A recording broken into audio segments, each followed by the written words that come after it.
Aujourd'hui, nous allons aborder le sujet des sels minéraux et des oligo-éléments. Ils assurent de nombreuses fonctions vitales de notre organisme et sont obtenus par une alimentation saine, variée et équilibrée. Dans cette vidéo, je vais vous parler dans un premier temps des sels minéraux, puis je vais me consacrer aux oligo-éléments, ce qui permet de comprendre l'impact de l'alimentation sur notre peau et qu'il est important d'échanger avec nos clientes sur ce qu'elles entendent par alimentation équilibrée, puisque la moindre carence ou le moindre déséquilibre vient perturber et impacter notre état de peau.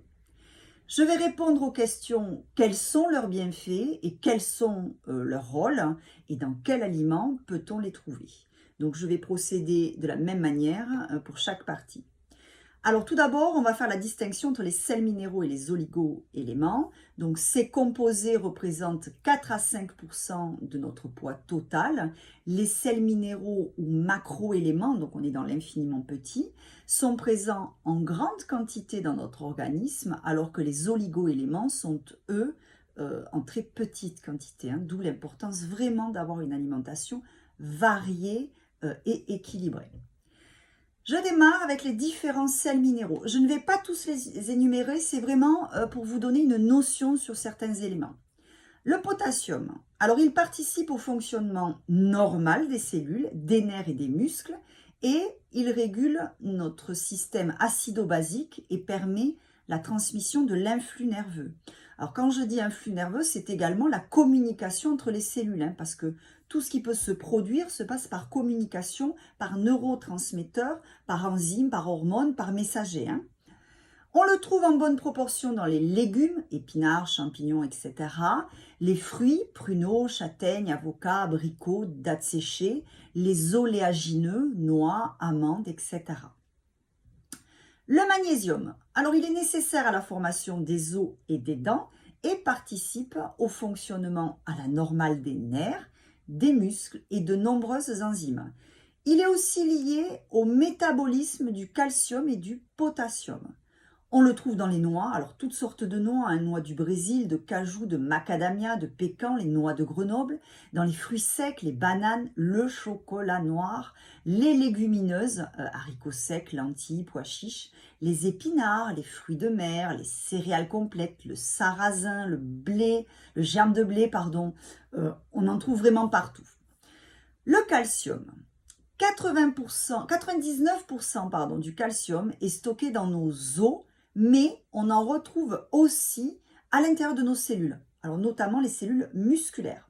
Et dans le sang, il participe à la formation des os et des dents et à la contraction des muscles, au bon fonctionnement également de nombreuses enzymes, à la coagulation sanguine et au maintien du rythme cardiaque normal. On le trouve dans les laits animaliers et végétaux, les herbes et les épices, les amandes, les noisettes, les figues séchées, les œufs, les sardines, les légumes verts, épinards, cressons, blettes, etc. Les légumineuses, notamment les haricots blancs, etc., etc. Le soufre, alors il est présent dans de nombreux tissus de l'organisme, cartilage, os, muscles, peau, cheveux, ongles. Il est indispensable à la fabrication de deux acides aminés, la méthionine et la cystéine, qui entrent dans la composition des protéines. Il joue un rôle dans la détoxification de l'organisme et aide à lutter contre le vieillissement du corps. On le trouve dans les viandes, les abats, les poissons, les fruits de mer, les œufs, les herbes, l'ail, l'oignon, les chalotes, les légumes, choux de Bruxelles, choux verts, navets, brocolis, poireaux, cressons, radis noirs, les légumineuses, lentilles, pois chiches, noix de cajou, noix de pécan, noix du Brésil, etc. Au niveau des besoins et des surdosages, les besoins en sels minéraux varient en fonction des personnes. Il dépend de l'âge, du sexe, du poids, du taux d'activité, mais si vous avez une alimentation saine, variée, équilibrée, vous pouvez totalement couvrir les besoins de manière optimale. Les compléments alimentaires peuvent s'avérer intéressants et utiles uniquement si une carence est détectée, et cela ne doit normalement se faire que par un examen biologique. Si vous avez le moindre doute, n'hésitez pas à consulter un professionnel compétent qui saura prendre les mesures nécessaires et pourra diagnostiquer la présence ou non d'une carence et mettre en place une supplémentation adéquate si besoin. Tout excès peut être nocif et un apport excessif de certains sels minéraux peut s'avérer dangereux, rétention d'eau, augmentation de la tension artérielle, accumulation des sels dans les reins ou le foie. Donc on ne passe uniquement que par un professionnel compétent. Maintenant, on va voir les oligo-éléments essentiels et les non essentiels. Donc la liste des oligo-éléments pouvant être présents dans notre organisme est longue. Chrome, fer, iode, colbate, cuivre, manganèse, molybdène, nickel, sélénium, vanadium, zinc, étain, aluminium, arsenic, barium, brome, silicium, argent, titane, plomb, mercure, cadmium, la liste est longue. Certains de ces oligo-éléments sont essentiels au bon fonctionnement de notre organisme et leur carence peut entraîner certains problèmes de santé. C'est de ces principaux que nous allons parler aujourd'hui. D'autres oligo-éléments faisant partie de cette liste se trouvent dans notre organisme de manière indirecte parce qu'on retrouve des traces dans certains aliments, dans l'eau ou dans les sols et peuvent rapidement devenir toxiques pour nous. Je pense à l'arsenic, à l'étain, au cadmium, au barium et donc bien évidemment il ne faut pas chercher à les consommer. Alors les principaux oligo-éléments essentiels, on a l'iode, il joue un rôle primordial dans la production des hormones thyroïdiennes par la thyroïde. Il assure notamment le fonctionnement normal des fonctions cognitives du système nerveux et participe au maintien d'une belle peau. On peut le trouver en bonne quantité dans les fruits de mer, le poisson et le sel d'iode et les algues. Le fer, alors lui, il est nécessaire à la fabrication de l'hémoglobine, protéine présente dans les globules rouges qui permet de transporter l'oxygène dans l'organisme, et la myoglobine, protéine du muscle permettant de stocker l'oxygène. Il joue un rôle dans la fabrication d'enzymes impliquées dans la respiration et la synthèse, la fabrication de l'ADN.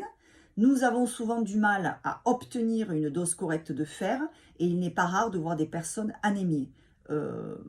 En cas de doute, consultez votre médecin qui pourra y remédier. On trouve le fer dans de nombreuses viandes, bœuf, porc, agneau, lapin, et en concentration non négligeable dans le foie, le cœur, la rate, les rognons et le boudin noir. On peut également en trouver dans les légumineuses, haricots, lentilles, pois chiches, le tofu, les algues, certains légumes, épinards, asperges, corps de palmier, les graines de citrouille et de courge. Le cuivre, il est nécessaire dans de nombreuses réactions biochimiques dans les cellules de l'organisme. Il intervient notamment dans la formation de tendons et des cartilages, dans la minéralisation des os, dans la production de globules rouges, dans la synthèse de mélanine, le pigment qui colore la peau et les cheveux, et de certains messagers chimiques.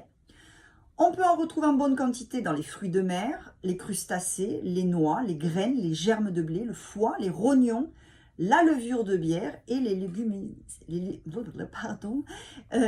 secs. Le zinc, il est indispensable à l'action de certaines enzymes dans l'organisme. Il est aussi nécessaire à la croissance et à la maturation sexuelle, au bon fonctionnement du système immunitaire, ainsi qu'au renouvellement de la peau et des cheveux. On peut en retrouver en bonne quantité dans les crustacés, les huîtres, le germe de blé, les graines de sésame, les viandes et le foie. Je termine par le manganèse qui est indispensable à la synthèse des cartilages, des protéines, de la coagulation sanguine et de l'enveloppe des cellules nerveuses, la myéline. On peut le retrouver en bonne quantité dans l'ananas, les myrtilles, le thé, les noix, le gingembre, les céréales complètes, les légumes verts en feuilles et le son. Alors les besoins d'oligo-éléments varient en fonction, je vais vous répéter la même chose, mais des personnes, ça dépend de l'âge, du sexe, du poids et du taux d'activité, mais si vraiment on arrive à avoir une alimentation saine, variée, équilibrée, on doit normalement couvrir tous nos besoins. Excepté le fer pour certaines personnes, notamment les femmes, à cause des pertes de sang pendant les règles, encore plus avec les sels minéraux, les compléments alimentaires pour les oligo-éléments doivent être pris de préférence sous contrôle médical, étant donné qu'ils sont présents en quantité extrêmement faible dans notre organisme. Les risques de surdosage et de toxicité par supplémentation sont encore plus élevés. au moindre doute, il ne faut pas hésiter à demander des informations aux professionnels compétents pour avoir des conseils. En conclusion, l'intégralité de ces composés proviennent de notre alimentation. Ce sont des cofacteurs nécessaires au fonctionnement cellulaire, ce qui impacte l'action des résultats de peau. Lorsque vous suivez une cliente, il est donc essentiel de connaître les tenants et les aboutissants de l'action de cette partie de prise en charge holistique. J'ai en projet de faire une formation en e-learning sur Global Pro Skin, sur tous les apports nécessaires à la peau, ce qui vous permettra de conseiller au mieux vos clientes. Si vous aimez cette vidéo, je vous invite à la liker et je vous dis à très bientôt.